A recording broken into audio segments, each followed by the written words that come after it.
Bismillahirrahmanirrahim. Assalamualaikum warahmatullahi wabarakatuh. Alhamdulillah wassalatu wassalam ala Rasulillah Sayyidina Muhammad ibn Abdillah sallallahu alaihi wa ala alihi wa sahbihi wasallam tasliman katsira. Amma ba'du. Pemirsa MJA TV yang dirahmati Allah Subhanahu wa taala, alhamdulillah, bersyukur kita kepada Allah Subhanahu wa taala. Salawat serta salam kita sampaikan kepada junjungan Nabi Muhammad sallallahu alaihi wasallam. Insyaallah pada kesempatan yang mulia ini, marilah kita mengkaji tafsir dari surat Al-Falaq yang sangat erat hubungannya dengan surat An-Nas, yang merupakan surat yang dipakai oleh Nabi Muhammad sallallahu alaihi wasallam untuk bertahassun, untuk berta'awud kepada Allah Subhanahu wa taala, meminta perlindungan dari Allah Subhanahu wa taala dari segala bentuk keburukan. Dan sebagaimana yang sudah kita ketahui di dalam kisah, bahwa surat ini turun ketika Nabi Muhammad sallallahu alaihi wasallam disihir oleh salah seorang penyihir yang beragama Yahudi, yaitu Labid bin Al-A'sam, yang dimana Nabi Muhammad SAW itu dibuat karikaturnya, dari lilin, dibuat bentuk seperti tubuh Nabi Muhammad, kemudian beberapa helai rambut Nabi Muhammad SAW diambil oleh salah seorang pembantunya yang beragama Yahudi. Kemudian pembantunya ini memberikan rambut-rambut ini kepada penyihir. Nah, rambut-rambut inilah yang diikat di dalam karikatur patung tersebut, diikat sebanyak 11 kali, kemudian ditusuk di setiap tubuhnya dengan 11 jarum. Fa'alamahullahu bidzalika. Kemudian Allah Subhanahu wa taala memberitahukan bahwa Nabi Muhammad sallallahu alaihi wasallam ini disihir oleh seseorang yang bernama Labid ini. Karena Nabi Muhammad mendapati dirinya itu tidak seperti biasanya, tidak sesemangat biasanya. Nabi Muhammad biasanya suka makan, suka minum, akan tetapi pada saat disihir Nabi Muhammad tidak mau makan sama sekali, bahkan tidak mau mendatangi istri-istrinya. Dan hal ini berlangsung cukup lama. Dan di dalam kisah tersebut juga dikatakan bahwa Allah Subhanahu wa taala memberitahukan kepada Nabi Muhammad di mana letak sihirnya ini, wa bi mahallihi, ya, disebutkan bahwa karikatur patung ini yang dibentuk seperti Nabi Muhammad SAW kemudian disihir itu dibuang ke sumur. Fa'uhdira baina yadayhi sallallahu alaihi wasallam. Nah, kemudian sihir ini yang berupa karikatur itu diberitahukan tempatnya kepada Nabi Muhammad SAW. Nabi Muhammad pun menyuruh kepada para sahabat, termasuk Sayyidina Ali bin Abi Thalib karramallahu wajhah, untuk mencari alat sihir tersebut. Kemudian didatangkan kepada Nabi Muhammad SAW. Wa umira bitta'awud bisurataini. Kemudian Nabi Muhammad SAW diperintahkan oleh Allah untuk memohon perlindungan kepada Allah Subhanahu wa taala dengan membaca kedua surat ini, yaitu surat Al-Falaq dan surat An-Nas. Fakana kullama qara'a ayatan minhuma inhallat 'uqdah. Maka setiap kali Nabi Muhammad membaca satu ayat dari dua surat ini, maka setiap ikatan yang ada di patung itu, yang ada di karikatur patung Nabi itu tercabut, ya, terlepas. Wa wajada khiffatan. Kemudian secara bertahap Nabi Muhammad mendapati dirinya itu mulai ringan badannya, yang sebelumnya itu berat karena sihir. Hatta halatil uqad kulluha wa qama ka'annama nashita min iqal, ya, sampai Nabi Muhammad itu benar-benar pulih. Nabi Muhammad benar-benar mendapati dirinya sudah kembali normal, ya. Artinya Nabi Muhammad sudah terlepas dari sihir tersebut. Nah, mungkin ini ada faedah yang disebutkan oleh para ulama, yaitu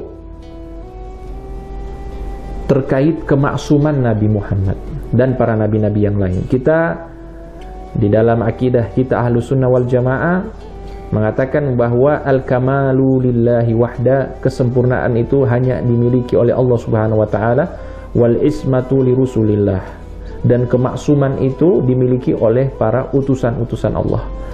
Termasuk Nabi Muhammad SAW, Nabi yang maksum, Nabi yang dijaga oleh Allah Subhanahu wa taala. Terus bagaimana kalau misalnya di dalam kisah ini kita menemukan Nabi Muhammad disihir?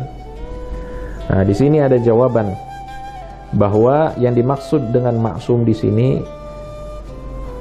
ma'adda li khabalin fi aqlihi, yaitu para nabi dan rasul dijaga oleh Allah Subhanahu wa taala agar akal mereka itu tidak ada yang rusak.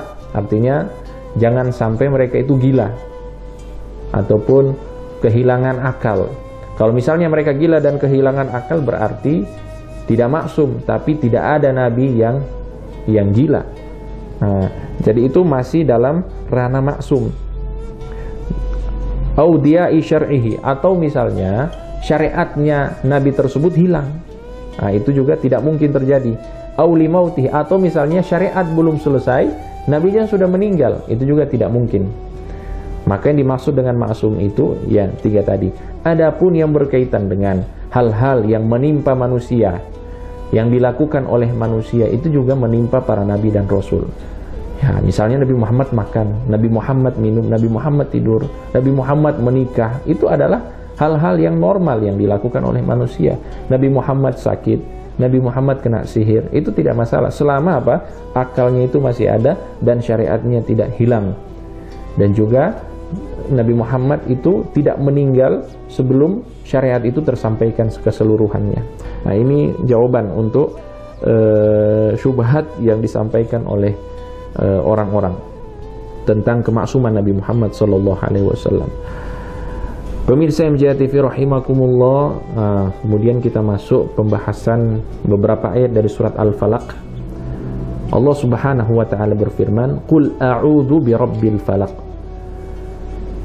Katakanlah wahai Nabi Muhammad, aku berlindung dengan Tuhannya Falak. Apa itu Falak? Falak di sini disebutkan as-subhi. Falak adalah waktu subuh. Isyaratan ila tafa'ul al-hasan. Dan ini menandakan ada semangat optimis. Fa inna maqsud al-a'id minal isti'adati an yataghayyara haluhu bil khuruji minal khawfi ilal amni. Karena setiap orang yang meminta perlindungan pastinya dia menginginkan ada perubahan keadaan dari yang takut menjadi aman, wa minal wahsyati ila surur, dari yang sedih menjadi bahagia.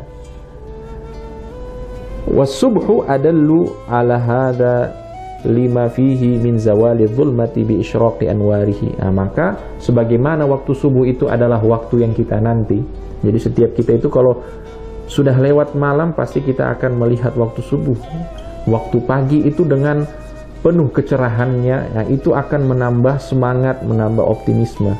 Nah, maka orang yang meminta perlindungan kepada Allah Subhanahu wa taala, dia menisbatkan Allah Subhanahu wa taala itu sebagai Tuhan yang memiliki atau Tuhannya subuh, artinya Tuhan yang insya Allah membawa optimis, membawa perubahan keadaan untuk orang-orang yang meminta perlindungan kepadanya.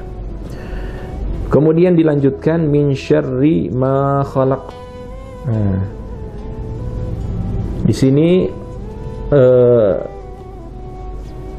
Allah Subhanahu wa taala berfirman, aku berlindung kepada Allah Subhanahu wa taala Tuhannya waktu subuh dari segala keburukan makhluk-makhluknya.